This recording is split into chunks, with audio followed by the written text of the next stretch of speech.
Madame, Monsieur, bonsoir, bienvenue dans ce journal. À la une de l'actualité. En protéines animales, la Côte d'Ivoire veut combler 70% des besoins de consommation des populations à l'horizon 2025. Un investissement de plus de 1000 milliards de francs CFA est prévu dans le secteur halieutique. C'est l'une des décisions du Conseil des ministres tenu ce mercredi au Palais de la Présidence. On fait le point complet dans quelques instants. Le groupe turc Econ s'installe bientôt en Côte d'Ivoire. C'est une usine de production d'engrais biologiques. Le président de la compagnie a rencontré le ministre de l'Agriculture et du Développement rural. Kobe Nankwasi Adjoumani assure de la disponibilité de l'État à créer les conditions de l'implantation de cette entité dans les meilleurs délais. Et puis la Côte d'Ivoire poursuit aussi la lutte contre la contrebande. Une opération réussie sur l'autoroute du Nord. Elle est menée par la sous-direction de la répression des fraudes du ministère du Commerce et de l'Industrie. 163 tonnes de tôle saisies. La valeur est estimée à 163 millions de francs CFA. Et puis en sport, troisième journée de la CAN Cameroun, le Nigeria fait un parcours sans faute.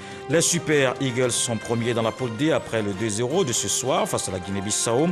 De son côté, l'Égypte a fait le travail. Les Pharaons qualifiés en huitième de finale après la victoire 1-0 devant le Soudan.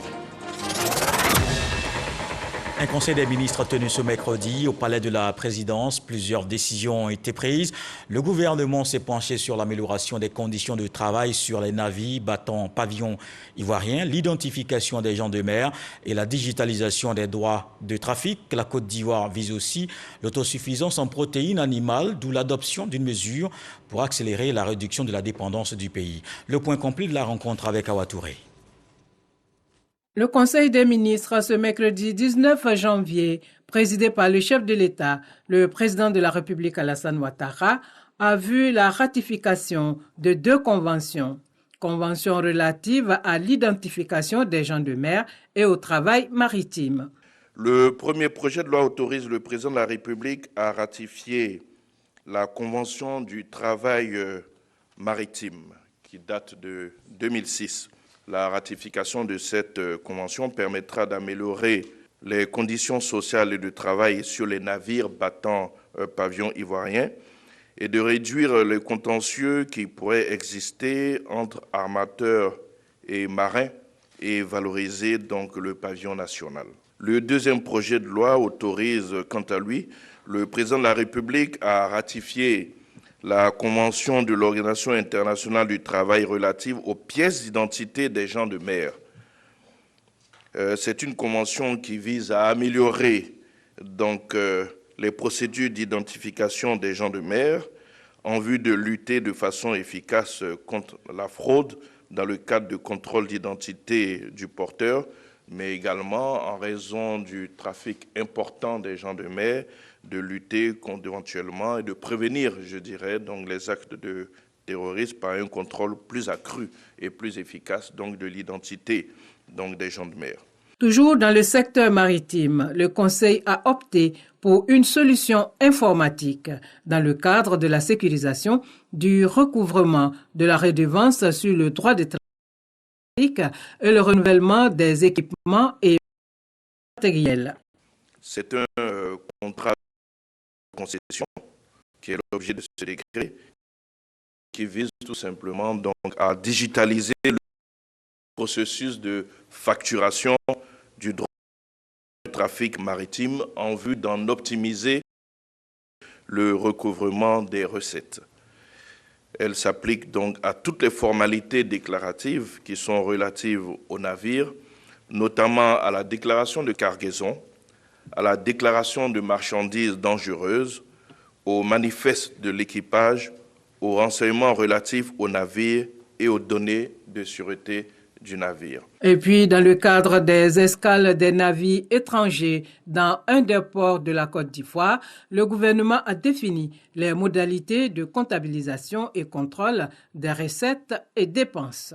Ce décret s'inscrit dans les mesures initiées par le gouvernement pour assurer la conformité de la réglementation relative aux relations financières extérieures applicables en Côte d'Ivoire avec les recommandations de l'UEMOA.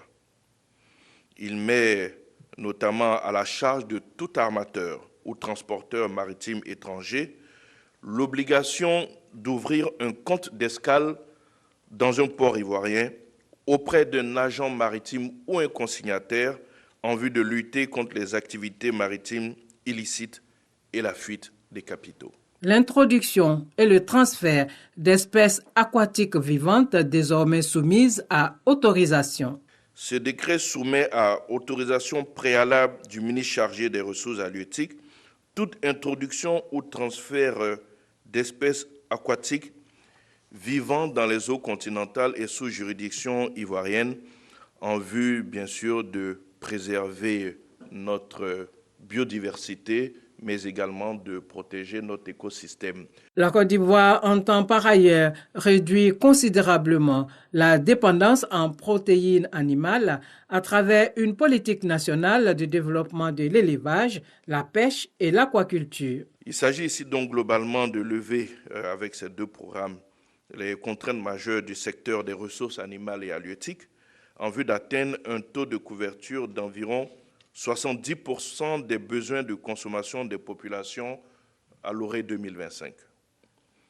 Pour ce qui est du programme stratégique de transformation de l'aquaculture, le PSTACI, il vise à faire du secteur aquacole un instrument majeur de croissance économique, de lutte contre la pauvreté, de sécurité alimentaire et de création d'emplois.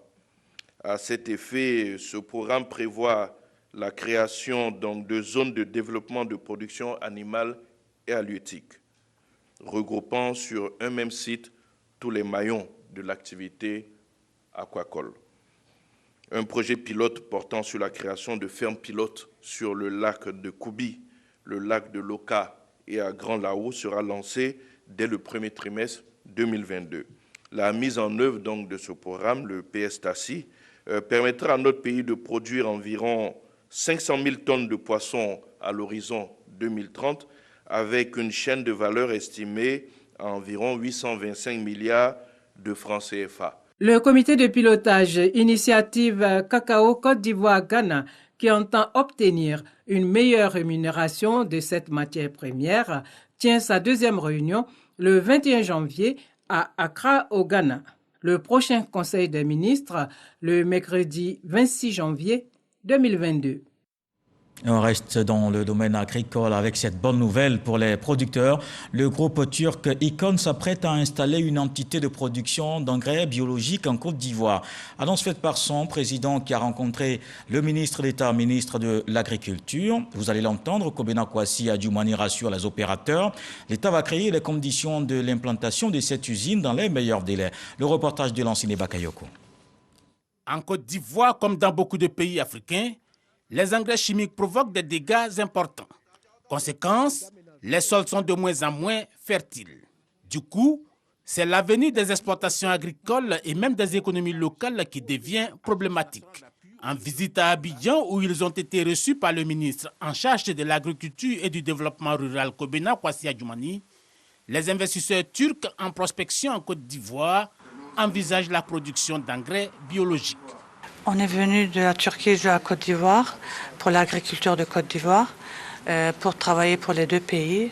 On va faire beaucoup de choses entre les deux pays. On est venu ici pour présenter notre produit, un produit qui a un micro-organisme sans chimique. Les opérateurs turcs prévoient aussi de développer la chaîne de valeur des engrais naturels et plus globalement de l'ensemble de l'écosystème agricole en Côte d'Ivoire. Des intrants appropriés devraient ainsi être mis à la disposition des agriculteurs avec des formations adaptées en lien avec la qualité des sols. Des objectifs qui cadrent avec les projections du gouvernement. Nous sommes intéressés par ce qu'ils font parce que cet engrais a fait des émules ailleurs. Et nous voulons que ce type de projet arrive en Côte d'Ivoire pour booster notre production dans tous les domaines d'activité. Et je crois qu'ils sont là, ils vont être installés en Côte d'Ivoire. Cette visite des hommes d'affaires turcs est le résultat de la mission économique effectuée par les autorités ivoiriennes en décembre 2021 à Istanbul. Même si pour l'heure le groupe privé est dans une phase d'exploration du terrain, les études préliminaires de faisabilité sont quasiment bouclées. Des études préliminaires bouclées pour la production d'engrais biologiques en Côte d'Ivoire, des intrants qui vont bientôt aider les producteurs dans la région de Gbeke. Là-bas, la culture de la tomate est un puissant moyen d'autonomisation des jeunes, notamment à Lengbe. C'est dans le département de Boaké. Chaque année, ce village produit environ 6 tonnes de tomates. Avec leurs gains, ces acteurs aident au développement de la localité. Yolande Swanga, Chaltatou. Lengbe, l'un des villages du département de Boaké réputé dans la culture de la tomate. Ici, le tonnage chaque année avoisine 6 tonnes. Chacun peut se retrouver au moins 85 millions, voire au moins 10 millions. Le chiffre d'affaires de cette culture maraîchère permet aux acteurs de cette filière agricole de contribuer au développement de la localité. Pour preuve, on assiste à la construction de bâtiments modernes. En témoigne la petite villa en état d'achèvement, réalisé par le jeune Kwame Jean-Luc Yao, 25 ans, qui s'est lancé dans cette culture malgré l'opposition et le mécontentement de son père. J'ai abandonné l'école. Quand je suis venu, je me suis abonné dans la culture de la tomate. Et un peu, Dieu merci. En 2019, j'ai acheté ma petite moto qui était garée devant la boutique et puis un tricycle. Outre leur propre bâtisse, les producteurs de la tomate participent à la construction des infrastructures de base. On peut donner au moins 200 000, 300 000 pour construire à l'école ou à l'hôpital. Le chef traditionnel de Lengbe, fier de sa jeunesse qui a tourné le dos aux vices tels l'exode rural et autres méfaits au profit de leur autonomisation. Ça me fait plaisir. C'est à cause de ça que je remercie les jeunes de Lengbe. L'autonomie des jeunes, grâce à la culture maraîchère, invite leurs frères aventuriers des grandes villes dépourvues de moyens à revoir leur position. Deux sont allés à Boisflé, Soubré. Depuis 1983, il y a plein qui sont revenus à Lengbe par rapport à la tomate. Avec la tomate, d'autres ont construit des boutiques. Cependant, tout n'est pas rose à Lengbe. La population éprouve des difficultés en matière d'eau. Pas de château d'eau. Il faut de longues distances pour trouver à boire, avec tous les risques de maladies diarrhéiques. Les femmes vont au Margot porter de l'eau. Il y a 2 cuvettes, ça ne suffit pas. Des difficultés également pour les acteurs de la filière tomate, qui auraient pu faire la culture de contre-saison si le village était équipé en retenue d'eau. Quand il n'y a pas la pluie, ils sont obligés de se rabattre sur Thiébissou, sur Toumoudi, sur Boisflé. Parce que là-bas, c'est une zone forestière. Donc vraiment, c'est ce qui nous handicape un peu. On aurait souhaité que le gouvernement pense à nous, au moins pour avoir au moins une retenue d'eau. Depuis l'avènement de la culture de la tomate, le village fonctionne comme une ville. Les maquis et boutiques servent de lieux de divertissement et d'approvisionnement. Les jeunes de Lengbe n'envient pas leurs amis de la ville. Ils suivent aussi tous les matchs de la CAN 2021 qui se déroulent au Cameroun. Et à Lengbe, comme partout ailleurs, on suivra aussi le match des éléphants demain à 16h. Voyons ce qui se déroule du côté de Cocody. C'est la fin du litige foncier de la cité Les 10 Tours de la Riviera Golfe. Un dénouement heureux pour les riverains. L'affaire les opposait à un opérateur immobilier. Le ministre de la Construction a été en visite sur les lieux. Bruno Damanié-Koné a demandé, sans délai, la rétrocession de l'espace aux populations. Cheikh Koné. Fin du feuilleton à rebondissement qui opposait les riverains de la cité, les 10 Tours de la Riviera Golfe et la société Twins Immobilier. Un bras de fer épique soldé par une bataille juridique sans précédent qui dure depuis plusieurs années. Au cours de cette visite urgente sur le site litigieux, Bruno Damanié-Koné a sonné le clap de fin de cette crise au grand bonheur des riverains. Ce que je peux assurer aujourd'hui, c'est que désormais, à partir d'aujourd'hui en tout cas, ce terrain est totalement mis à la disposition des riverains. Nous comptons sur vous pour en faire le meilleur usage possible. Nous comptons sur vous pour le protéger. Aujourd'hui, c'est une grande fête. C'est une grande fête. Nous sommes contents parce qu'aujourd'hui, les enfants doivent jubiler. Ils ont le terrain, ils peuvent faire ce qu'il y a à faire. Visiblement contrarié par cette décision inattendue, l'opérateur incriminé dit en prendre acte. Et pour le moment, en tant que propriétaire, nous ne pouvons attendre que les actions effectives qu'il prévoit soient déployées. Donc c'est ce que nous attendons. Nous attendons de voir ce qui nous est proposé de façon effective afin que le problème soit réglé. Cette victoire, au-delà de son caractère symbolique, est une avancée notable pour la copropriété. Avec le code de la construction, l'article 380, l'alinéa 2 le dit clairement que les espaces communs sont de façon exclusive réservés à la copropriété, qui forme un syndicat de copropriété. Donc déjà dans les nouvelles copropriétés, en amont, nous réglons ce problème. J'invite toutes les anciennes copropriétés à s'organiser, à se baser sur leur règlement de copropriété avec les cahiers des charges qu'ils ont, qu'ils lisent point par point ces cahiers des charges pour comprendre leurs droits et leurs obligations. Pour rappel, cet espace d'1,1 hectare logé en plein cœur de la cité, les 10 tours de la Riviera Golf, a été cédé par l'ex-Sikoji à un opérateur immobilier contre l'avis du syndicat de copropriétaires. Cette situation met au grand jour la préservation des espaces verts et des lieux de vie à l'intérieur des cités. Bruno Nabagné-Koné entend ainsi renforcer la préservation de ces lieux. Il faut aussi préserver la cohésion sociale d'une mission que mène le ministre de la Réconciliation nationale, Kwadio Konan-Bertin, a reçu la section ivoirienne de la Fédération pour la paix universelle, dirigée par Akassaye Lazare. Les deux personnalités se sont engagées à promouvoir le vivre ensemble dans le pays. Jean-Marc Diadji. Échange dans la convivialité entre le ministre Kwadio Konan-Bertin et Akassaye Lazare, dirigeant de la Fédération pour la paix universelle en Côte d'Ivoire. Ils sont désormais partenaires pour la promotion de la paix et la lutte contre les crises socio-politiques dans le pays. Un plan d'action se prépare pour accompagner la vision du chef de l'État Alassane Ouattara, celle de voir une Côte d'Ivoire solidaire. Je suis venu voir pour demander son soutien, son accompagnement, étant entendu qu'on ne peut pas faire la paix tout seul et que pour faire la paix, il faut être à plusieurs, il faut coopérer. Et c'est ainsi que nous pouvons arriver à la réconciliation. Notre mission ici à nous, c'est d'accompagner toutes les initiatives de paix. Il va de soi que nous marquons notre accord pour accompagner cette belle initiative que nous soutenons. Et les jours à venir vont le démontrer.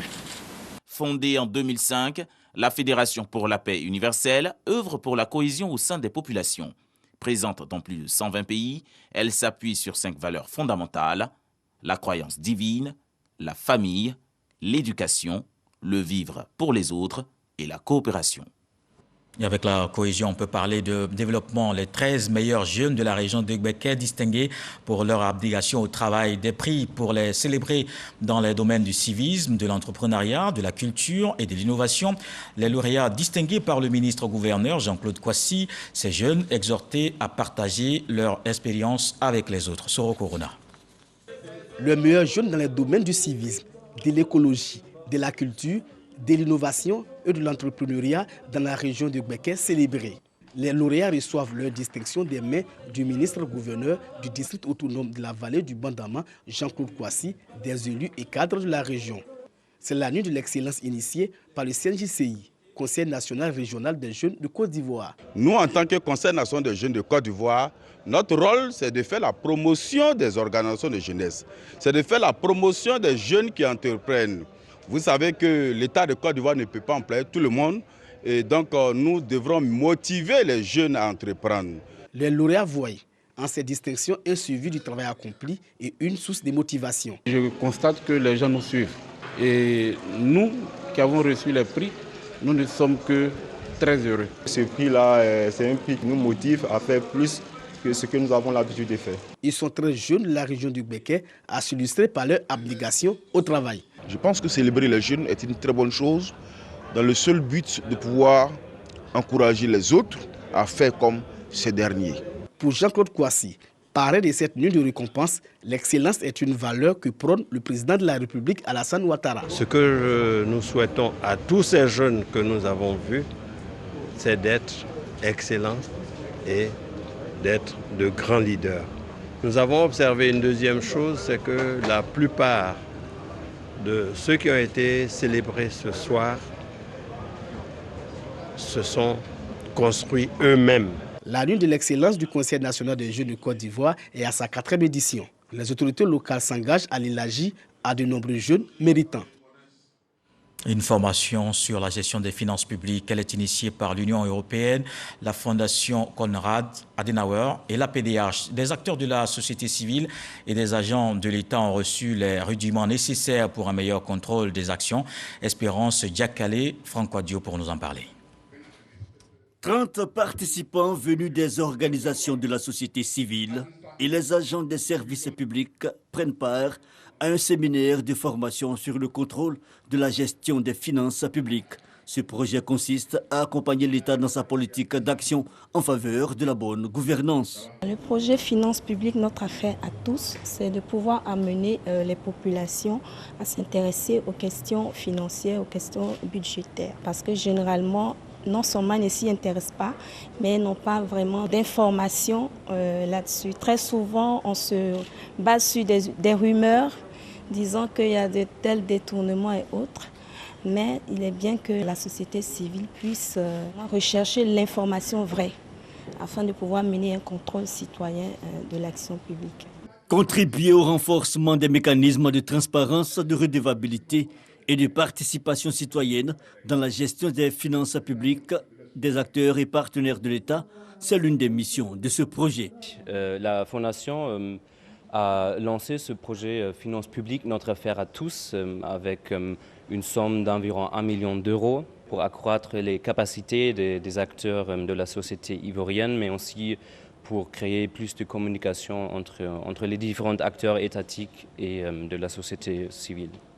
Le projet Finances publiques, notre affaire à tous, qui a débuté au mois d'octobre 2021, compte s'achever en avril 2022 et va s'étendre dans 13 autres villes du pays après Abidjan.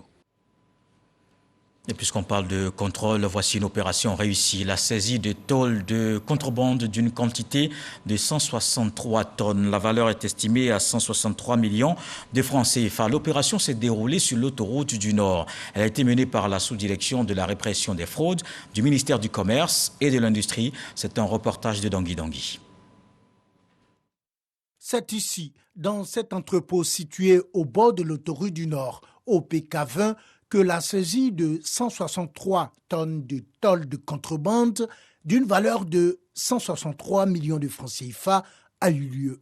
C'est le résultat d'un coup de filet de la direction de la répression des fraudes du ministère du Commerce et de l'Industrie. Ces tôles, telles que vous le voyez, il n'y a aucun marquage là-dessus. La qualité déjà est douteuse. Et dès notre arrivée, ceux qui se faisaient passer pour les propriétaires ont tout de suite pris la poudre d'escampette, si on peut s'exprimer ainsi. Voilà. Et donc cette saisie, elle est faite parce que nous sommes en face de tôles de couverture non réglementaires. Les enquêtes pour identifier les trafiquants afin de les traduire devant les juridictions compétentes sont en cours, selon le sous-directeur de la répression des fraudes qui appelle par ailleurs les populations à collaborer avec le ministère du Commerce dans le cadre de la lutte contre la fraude. Il faut simplement saisir les services du ministère du Commerce qui sont repartis sur l'ensemble du territoire national parce que la sécurité des consommateurs est une priorité pour nous. Nous demandons aux populations de pouvoir faire confiance au ministère du Commerce. Les marchandises faisant l'objet de contrebande constituent un grand risque pour la santé publique et la sécurité nationale, selon les experts de la question.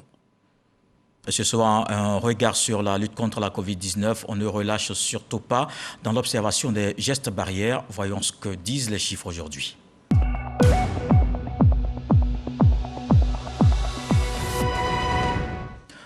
Le ministère de la Santé, de l'Hygiène publique et de la couverture maladie universelle a enregistré aujourd'hui 123 nouveaux cas de Covid-19, 708 guéris et un décès malheureusement. À la date du 19 janvier 2022, la Côte d'Ivoire compte donc 79 558 cas confirmés, dont 76 6 personnes guéries, 764 décès et 2 788 cas actifs. Au total, 7 871 602 doses administrées contre la Covid-19. Le Comité national d'éthique des sciences de la vie et de la santé renforce ses capacités. Un cadre d'échange initié avec les acteurs du domaine sanitaire et de l'enseignement supérieur. La rencontre permet de partager les expériences sur des questions d'actualité. On le voit avec Jean-Marc Djadji. Pourquoi un comité national d'éthique des sciences de la vie et de la santé en Côte d'Ivoire et quelles en sont ses missions?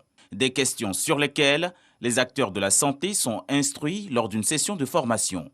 Finalité, sensibiliser sur l'importance des procédures d'évaluation, de l'éthique des essais cliniques et autres protocoles sanitaires.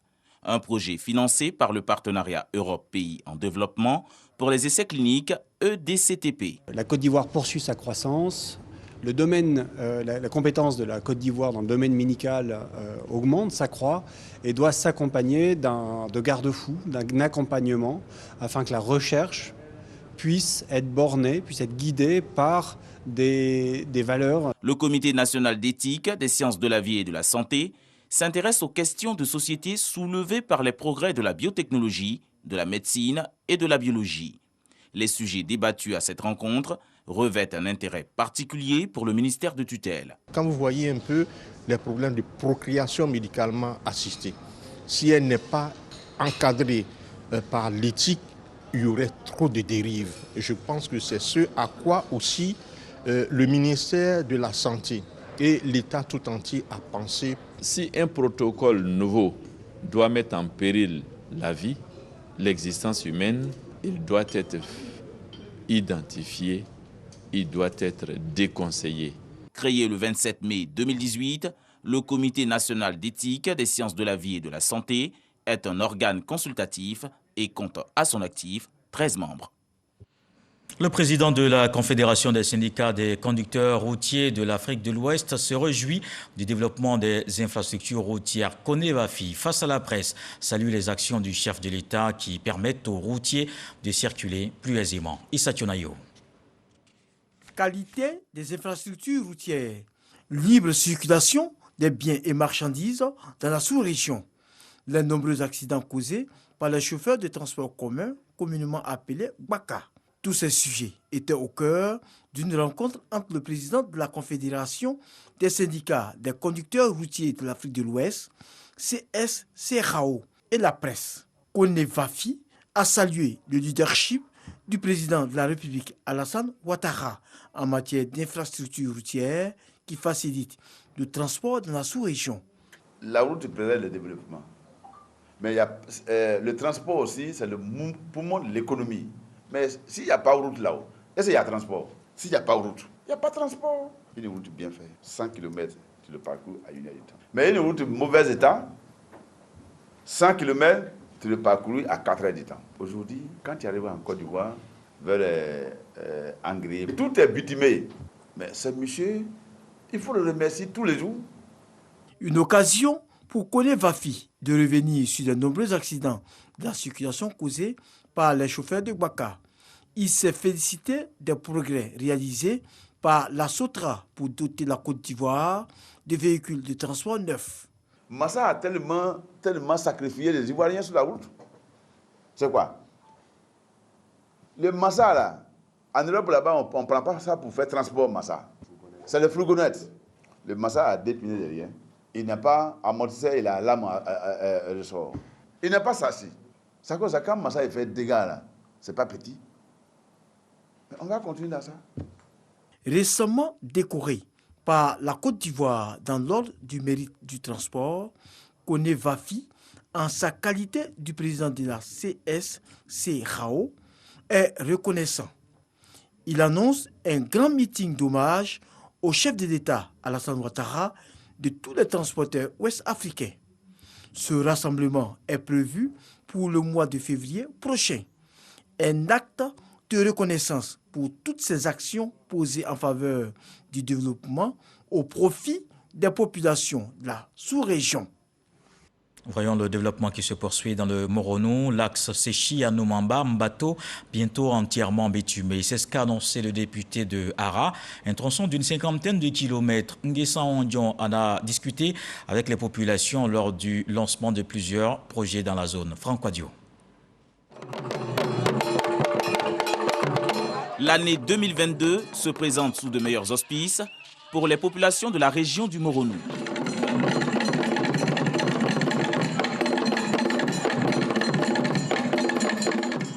L'un de ses fils, Nguessan Aondjon, était porteur de bonnes nouvelles lors de sa récente visite à Anoumaba. Je vous demande une ovation très nourrie pour le président de la République Alassane Ouattara et son premier ministre Jérôme Hachi Patrick pour leur conduite très éclairée du navire Ivoire. Pour illustrer mes propos, je voudrais vous informer que ce qui était rumeur depuis un moment, la construction de la route de Chechi Anoumaba Bateau sera bientôt une réalité.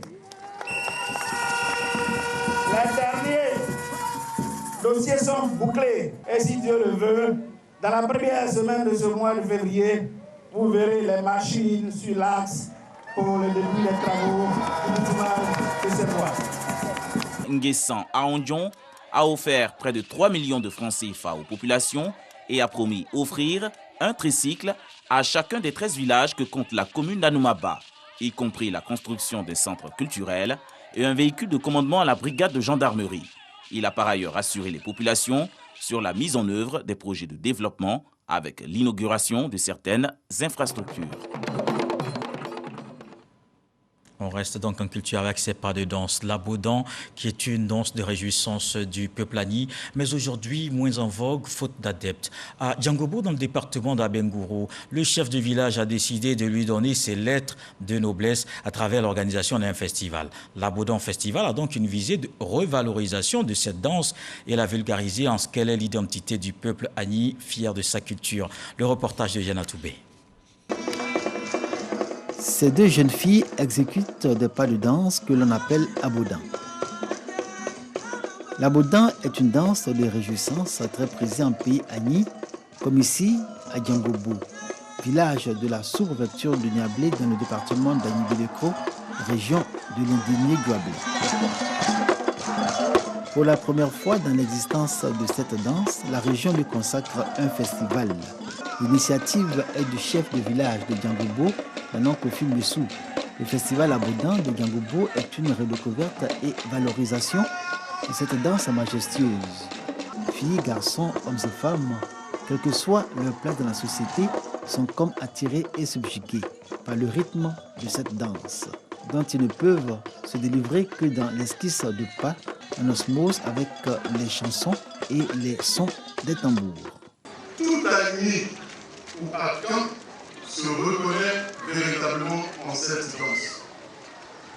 Voilà pourquoi, en tant que fils de l'Indigné-Guablé, j'ai décidé de porter sur les fonds baptismaux ce festival pour révéler et restaurer ce que nous avons perdu. L'Abodan, danse de réjouissance qui accompagne les événements heureux dans la communauté, peut également apparaître lors des moments de tristesse comme les funérailles, parce que selon les tenants de la tradition, il y est inscrite l'âme du peuple Agni. Ceci laisse entendre que l'Abodan attire toutes les énergies et quand cette danse s'exprime l'identité du peuple Agni. Le festival de Djangobo réaffirme cette vérité et les invités, autorités administratives et élus locaux présents à cette manifestation en relèvent le bénéfice et la portée. Le chef des villages doit promouvoir, enseigner à la génération nouvelle et future les connaissances de nos anciens. Il n'y a pas de développement si nous n'avons pas recours à nos us de coutumes. Ce festival parle de réconciliation, parle de cohésion. Je voudrais rassurer Nana que le ministre Pascal Abinan Kwaku accompagnera chaque année ce festival qui représente l'âme du peuple Agni. Le festival Abodan de Djangobo a relevé l'exemplaire symbiose des peuples de l'Indigné et du Guablin qui ont présenté leur version de l'Abodan, deux royaumes distincts mais formant un seul peuple et partageant la même culture et les mêmes traditions. Il se raconte même que dans les prochaines éditions, les régions du Moronou et du Sud Koumoué pourraient compter parmi les festivaliers. L'objectif est de faire de l'abondant festival de Diangobo un élément fédérateur de ce grand ensemble géographique et culturel qu'est le district autonome du Sud Congo. Et l'actualité, c'est aussi la CAN 2021 qui se déroule au Cameroun. C'est l'étape de la 3e journée. On fait le point de ce mercredi.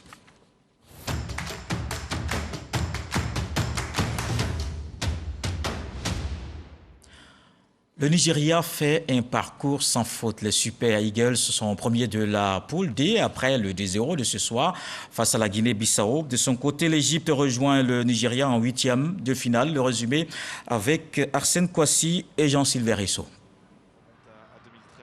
Déjà qualifié en 8e de finale, après ses 2 succès, le Nigeria réalise la passe de 3. Face à la Guinée-Bissau, les Super Eagles démarrent bien la partie, sans pour autant se montrer efficaces. Il faut attendre la seconde période avant de voir la situation se débloquer. Oumar Sadik est à la conclusion d'un bon service de Ainacho. À 1-0, les Bissau-Guinéens tentent de revenir dans la partie, mais s'exposent au contre des triples champions d'Afrique. Simon Moses se joue de la défense de l'Ikaon avant de décrocher un puissant tir qui ricoche sur la barre transversale, bien suivi par William Ekong. Malgré la bonne volonté des joueurs de la Guinée-Bissau de réduire la marque, le score n'évoluera plus. 2-0, score final. Le Nigeria confirme son leadership du groupe D avec 9 points. C'est le seul pays à remporter ses 3 matchs de groupe et envoie un signal aux prochains adversaires. Dans l'autre rencontre du même groupe, l'Égypte n'est toujours pas flamboyante, mais elle assure l'essentiel. Les Pharaons seront au rendez-vous des 8e de finale après la victoire 1-0 sur le Soudan. Si Mohamed Salah a été virevoltant, le seul but du match est signé Mohamed Abdel Nomen. Un succès qui permet à l'Égypte de terminer 2e du groupe D, derrière le Nigeria. Et tout est donc clair dans le groupe D, mais qu'en sera-t-il de la poule E demain? Avec un certain Côte d'Ivoire-Algérie à 16h à Douala, Éléphants et Phoenix se rencontrent pour la 9e fois en phase finale de la Coupe d'Afrique des Nations. Un match aux allures donc de retrouvailles entre de vieux adversaires. Dans la même poule à suivre, Sierra Leone, Guinée équatoriale. Dans le groupe F, tout se joue à 19h avec les matchs Gambie, Mali et Tunisie, Mauritanie. Voilà qui met un terme à ce journal. Merci de l'avoir suivi. Ce soir, le Sage nous apprend que les grands débats sur la capacité à cultiver la terre n'ont lieu qu'en saison sèche. Dieu le voulant, on se retrouve demain.